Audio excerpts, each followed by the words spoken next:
अस्सलामुअलैकुम, कैसे हैं आप सब? अल्लाह का शुक्र, मैं तो बिल्कुल ठीक ठाक हूँ। उम्मीद करती हूँ आप भी खैरियत से होंगे। तो जी चलिए व्लॉग स्टार्ट करती हूँ आज सुबह के टाइम से। और आज मैं जो हूँ आज पूरे दिन का रूटीन देने वाली हूँ। वैसे तो फ़िलहाल मेरा रूटीन इतना होता है कि मैं जितनी भी घंटों की भी वीडियो आपको दिखाऊँ तो फिर नहीं पूरा रूटीन हो पाएगा, क्योंकि काम ही दिन भर में इतने होते हैं। तो फिर मैं जो हूँ जो कुछ 3 डे जो हैं पूरे हफ्ते में ऐसे होते हैं डिफरेंट से मेरे लिए, जो कि बहुत रूटीन जो है वो उनका डिफरेंट सा होता है।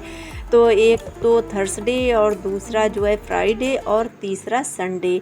तो इसलिए जो है बस मेरे तीनों ये डे ऐसे होते हैं। तो यहाँ पर आज मैंने जो थी कुछ डिब्बे जो थे वो मैंने दाल बनाई थी, तो फिर मेरे हाथ में आ गए। तो वो मुझे कुछ ऐसे लगा कि ये गंदे होने लगे हैं, तो फिर मैंने बॉटल को भी धो दिया और डब्बे भी अपने, यानी हल्दी मिर्च और धनियों का जो है डब्बा धो दिया। वो मैं इसी तरह से अपने थोड़े बहुत काम निपटाती हूँ कि जो पूरा किचन एक साथ नहीं साफ़ कर पाती। जो मेरे हाथ में आता है डब्बा और वो मुझे जो है गंदा लगता है तो मैं इसी तरह से धो लेती हूँ। तो बस मेरा कुछ रूटीन ऐसा ही होता है। बस मैं एक साथ नहीं जो सफाई कर पाती वो मैं इसी तरह से करती हूँ। कम कम जो है वो जो है ज़्यादा मेहनत भी नहीं लगती है उसमें और हो जाता है। तो यहाँ पर बस ये देखिए मेरी इतनी अच्छी सी फ्रॉक मैंने, यानी ये ड्रेस मैंने हिफ्ज़ा का तैयार किया है। और ये है बचे हुए कपड़े में से जो कि मैं ड्रेस बनाती हूँ। तो जिसका जो है ज़्यादा कपड़ा जिसमें होता है वो बच जाता है। तो फिर मैं, ये मेरी बहन का था सूट जो कि उन्हीं ने सिलवाया था, तो फिर बस मैंने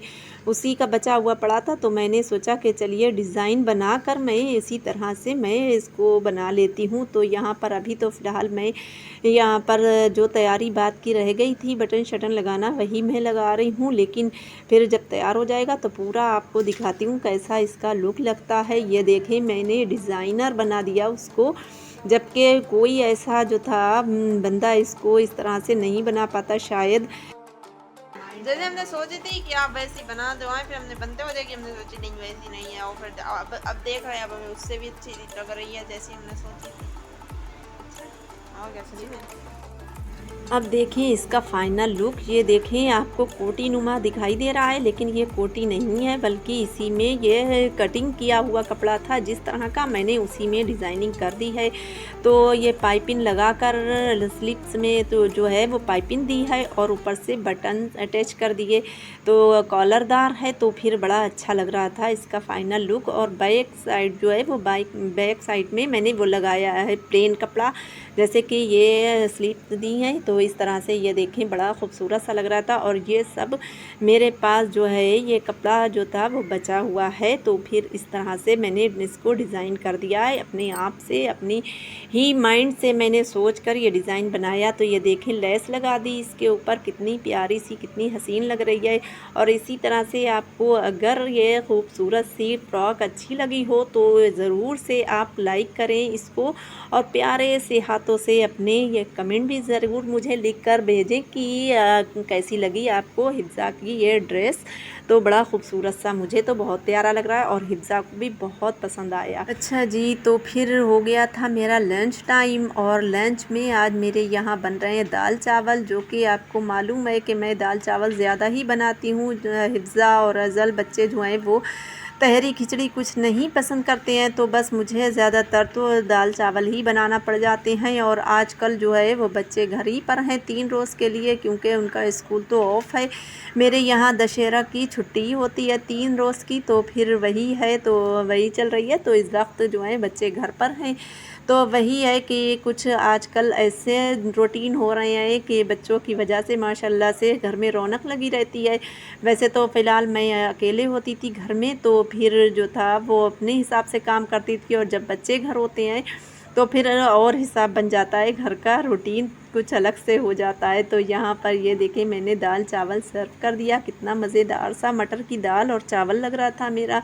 फिर हो जाता है मेरा ज़ोहर का टाइम, जो कि है आज जुम्मा, सभी लोगों को जुम्मा मुबारक हो। तो बहुत देर कर दी मैंने, बहुत लास्ट में दी है मुबारकबाद। तो यहाँ पर मेरा अब होने लगा है जो है डिनर का टाइम।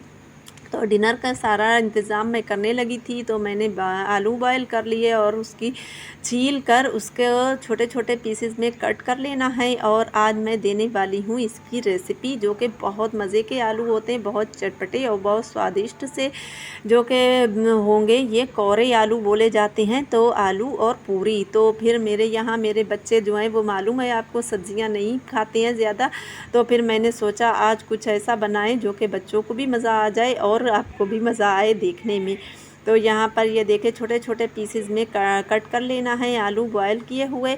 और आलू जो हैं वो मेरे यहाँ छोटे ही थे, तो फिर मैंने छोटे ही वाले ले लिए, बड़े बड़े थोड़े बचा दिए वो तहरी के लिए। तो यहाँ पर ये देखें सारे मैंने मसाले, पहले खड़े मसाले जो थे वो कौर लिए और कौर कर उनको भून कर पीस लिया है। और उसके बाद में अब ये देखें उसी पैन में जो है मैंने हल्दी डाल ली, हल्दी को भून लिया थोड़ा सारा। जब वो थोड़ी सी भुन गई हल्दी तो वो उसे निकाल लिया। और दूसरी पैन में फिर मैंने डाला है ये धनिया पाउडर। अगर आपके पास जो है पूरा साबित जो होता है वो धनिया हो तो वो कौर लें और कौर कर दरदरा उसे पीस लें।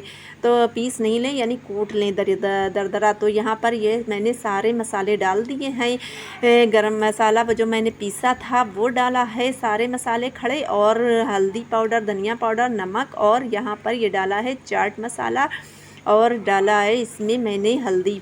तो यहाँ पर ये सारे मसाले डालकर अब मिक्स कर लेना है। इस पॉइंट पर आपको हरा धनिया भी डालना है, लेकिन मेरे यहाँ तो आप जानते ही हैं मेरे यहाँ हरा धनिया बहुत कम नज़र आएगा फ़िलहाल अभी, तो फिर आगे मिलने लगेगा। तो यहाँ पर मैंने ऑयल डाल दिया कढ़ाई में और उसके बाद में डाल दिया मैंने ज़ीरा, खड़ा ज़ीरा, और जो था मैंने मेथी दाना डालकर उसमें वो सारे आलू जो थे मैंने मिक्स करके रखे थे वो उसमें डालकर अब सारे इसी तरह से भूनना है और बस इसमें कौरना है, क्योंकि इसमें पानी तो बिल्कुल भी नाम को भी नहीं जाना है। तो बस इसी तरह से चलाते ही रहना और बिल्कुल स्लो आंच पर भूनना है इनको। इसी तरह से मसाले भी भुन जाएंगे। फ़िलहाल मसाले तो ऑलरेडी भुने ही हुए हैं, लेकिन आपको इसी तरह से कौरते ही रहना है चला चला कर, जो कि मसाला नीचे जो है वो लग ना जाए तले में।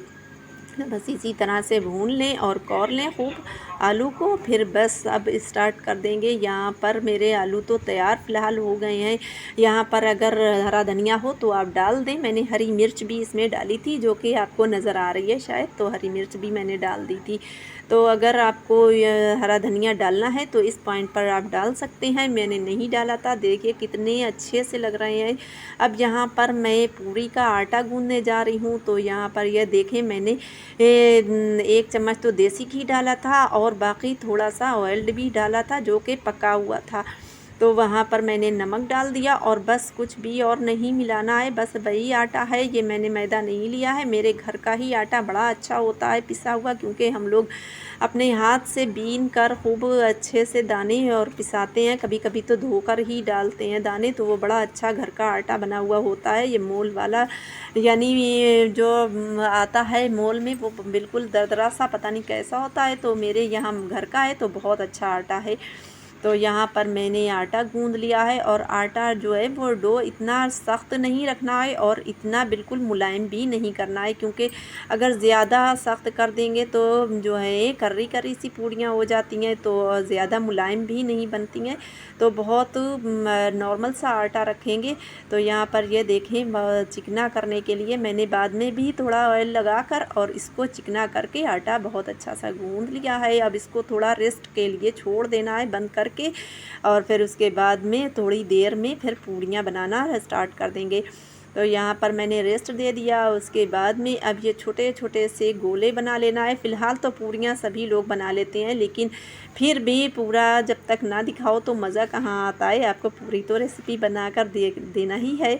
तो बस यहाँ पर ये देखें छोटे छोटे से पेड़े इसी तरह से बना लेना है और बना कर सारे रख लें। ज़्यादा जो है बना लेंगे तो वो पपड़ी सी बन जाती है, ऊपर ज़्यादा ना बनाएं, तो बस थोड़े बनाएं पहले, फिर थोड़ी पूरी बना लें या फिर किसी की हेल्प ले सकते हैं। फ़िलहाल मैंने तो हेल्प नहीं ली थी, मैंने तो ख़ुद ही बनाए थे। ये देखें कितनी अच्छी सी फूली फूली सी मेरी पूड़ियाँ बनकर रेडी हो गई हैं। और मैं ज़्यादातर जो है सरसों का ही ऑयल मैं यूज़ करती हूँ अपने घर में, क्योंकि मेरे घर का ही होता है तो फिर मैं यही यूज़ करती हूँ। मैं रिफ़ाइंड ऑयल बहुत कम यूज़ करती हूँ, फ़िलहाल देसी घी और यही मेरा ऑयल जो है वो मैं यूज़ करती हूँ अपने जो है आप देख सकते हैं। फ़िलहाल आप ये शायद सोचते भी हों कि ये सारा कुछ सरसों के ही तेल में बनाती हैं, तो फ़िलहाल जी हाँ, मैं पहले ही बता दे रही हूँ आपको। तो आपको मेरा ब्लॉग कैसा लगा आप ज़रूर बताएंगे। और आज का तो खैर मुझे बहुत ही इंटरेस्टिंग लगा है, आपके लिए भी होना चाहिए इंटरेस्टिंग। तो चलिए ये देखें मेरा फाइनल लुक, जो कि बहुत अच्छा प्यारा सा लग रहा है। मेरा प्लेटर बना हुआ प्याज, हरी मिर्च, नींबू और इसके साथ में बड़ा अच्छा लगेगा, ये खाकर बड़ा मज़ा आता है। तो बच्चों ने भी खूब मज़े से खा लिया।